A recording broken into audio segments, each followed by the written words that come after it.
ভয়াবহ জালিয়াতির মাধ্যমে ভাই বোনের সম্পত্তি আত্মসাতের মামলায় ফেসে যাচ্ছেন প্রথম আলোর মালিক সিমিন রহমান। শেয়ার জালিয়াতির এই মামলায় ট্রান্সকম লিমিটেডের সিইও সিমিন এবং তার মা ওই কোম্পানির চেয়ারম্যান শাহনাজ রহমানের বিরুদ্ধে চার্জশিট দাখিল করেছেন পিবিআই। 15 জানুয়ারি বৃহস্পতিবার ঢাকা মেট্রোপলিটন ম্যাজিস্ট্রেট আদালতে মামলা শুনানি অনুষ্ঠিত হয়। এ মামলায় বিচারক ছিলেন সিফাতুল্লাহ সিফাত।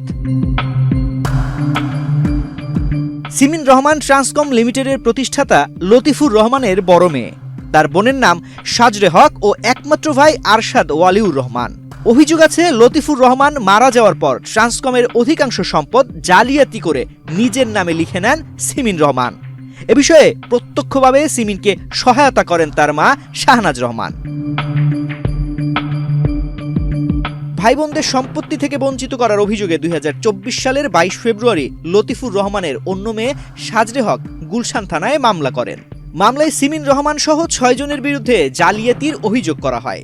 একমাত্র স্মার্ট সিটি বসুন্ধরা, আধুনিকতায় এক ধাপ এগিয়ে। পরে মামলার তালিকায় যোগ করা হয় শাহনাজ রহমানের নাম। গুলশান থানার ওই মামলার নম্বর 20। দীর্ঘ তদন্ত শেষে শেয়ার জালিয়াতের মামলাটির চার্জশিট দাখিল করলেন পিবিআইয়ের তদন্ত কর্মকর্তা সৈয়দ সাজিদুর রহমান। বাদীপক্ষের আইনজীবী সৈয়দ আমিনুল হক বলেন, জালিয়াতি করে পুরো কোম্পানির মালিকানা দখলে নিয়েছেন সিমিন রহমান।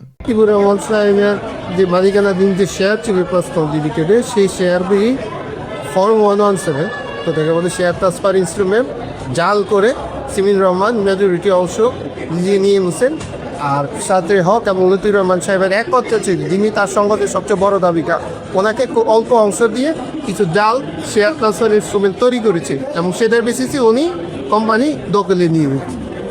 ওই মামলাটাতে দীর্ঘদিন প্রায় 2024 সালের মামলা। আজকে 2 দিন আগে চার্জশিট আসছে পুলিশ।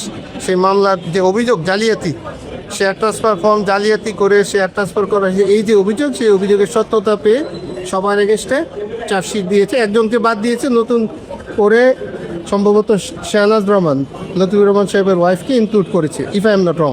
সম্পত্তি আত্মসাতের জন্য ভুয়া ডিড অফ সেটেলমেন্টের আরেক মামলার বৃহস্পতিবার বাদী সাজরে হকের নারাজি আবেদন মঞ্জুর করেন আদালত।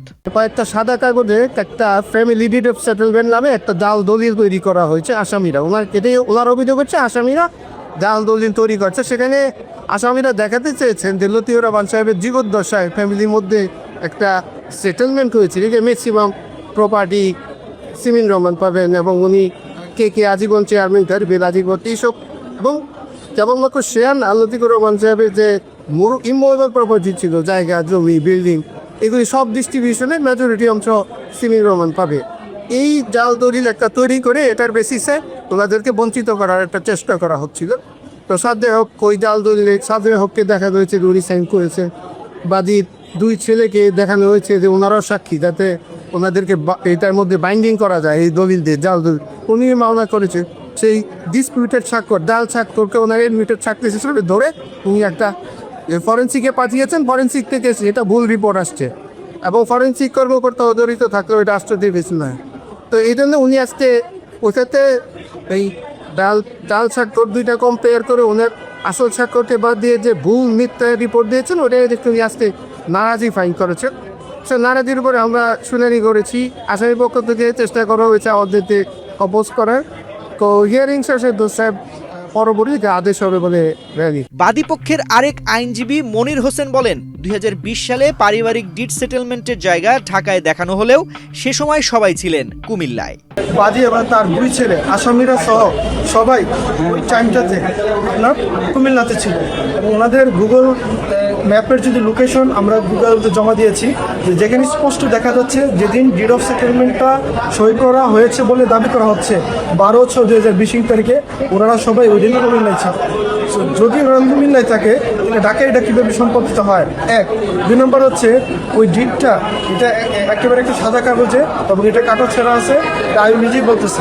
পুরো বিষয়টা হচ্ছে লতিফুর রহমান সাহেব মারা যাওয়ার পর এটা সৃজন করা হয়েছে। There are serious doubt and discrepancy in the final report submitted by the investigation officer. So our Hamido submission was more the clear যে আমরা এটা further investigation চাই। পিবিআইয়ের তদন্ত কর্মকর্তা চার্জশিটে উল্লেখ করেন 2020 সালের 13 জুন বোর্ড মিটিং অনুষ্ঠিত হয় ঢাকায়। মিটিংয়ের এজেন্ডা ছিল 1 পূর্বের মিটিংয়ের সিদ্ধান্ত অনুমোদন, 2 ভিডিও কনফারেন্সের মাধ্যমে মিটিংয়ে অংশগ্রহণ ও ইলেকট্রনিক সিগনেচারের অনুমোদন, 3 লতিফুর রহমান কর্তৃক শেয়ার হস্তান্তরের বিষয়ে অনুমোদন। এই মিটিংয়ে হাজিরা শিটে লতিফুর রহমানকে ছুটিতে দেখানো হয়। হাজিরা শিটে আরশাদ ওয়ালিউর রহমানের স্বাক্ষর থাকলেও মিটিংয়ের সময় তিনি কুমিল্লায় অবস্থান করছিলেন। বোর্ড মিটিংয়ে তৃতীয় এজেন্ডার মাধ্যমে লতিফুর রহমানের 23,600 শেয়ারের মধ্যে তার বড় মেয়ে সিমিন রহমানকে 14,160টি এবং ছেলে আরশাদ ওয়ালিউর রহমান ও ছোট মেয়ে সাজরে হককে 4,720টি করে শেয়ার হস্তান্তর করা হয়।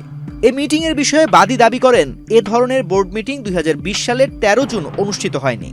তদন্তকালে কোম্পানির বর্তমান পরিচালককে 2020 সালের 13 জুনের বোর্ড মিটিং ও রেজুলেশনের কাগজপত্র উপস্থাপনের জন্য বলা হলে আসামি পক্ষ থেকে কোনো সাড়া পাওয়া যায়নি।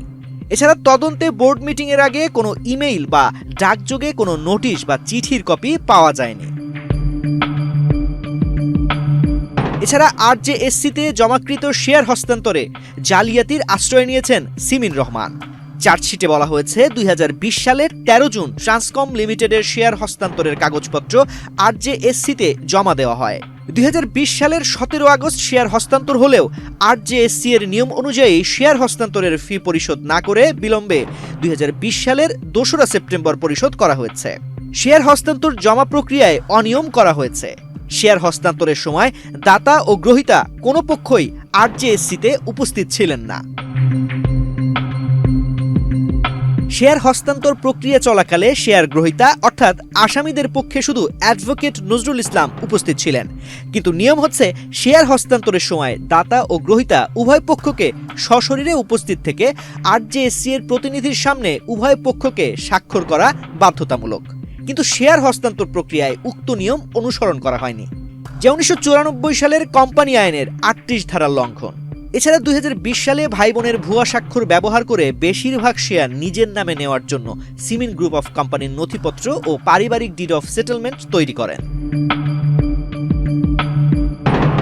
এজন্য সিমিন রহমান দুটি ভুয়া স্ট্যাম্প এফিডেভিট ব্যবহার করে সেখানে ছোট বোন সাজরে হক সহ বাবা, ভাই ও অন্যদের স্ক্যান করা স্বাক্ষর ব্যবহার করে ট্রান্সকমের বেশিরভাগ শেয়ার ট্রান্সফারের দলিল তৈরি করেন এবং এগুলো যৌথ মূলধনী কোম্পানি ও ফার্মসমূহের পরিদপ্তরে দাখিল করেন।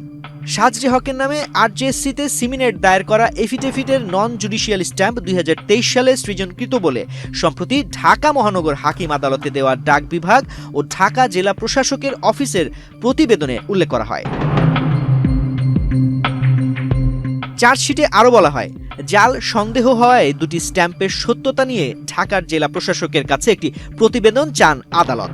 সেই প্রতিবেদনে বলা হয়, যে ভেন্ডর থেকে এই স্ট্যাম্প দুটি সরবরাহের তথ্য রয়েছে সে ভেন্ডরের লাইসেন্স 2020 সালের 13 ডিসেম্বর বাতিল করা হয়।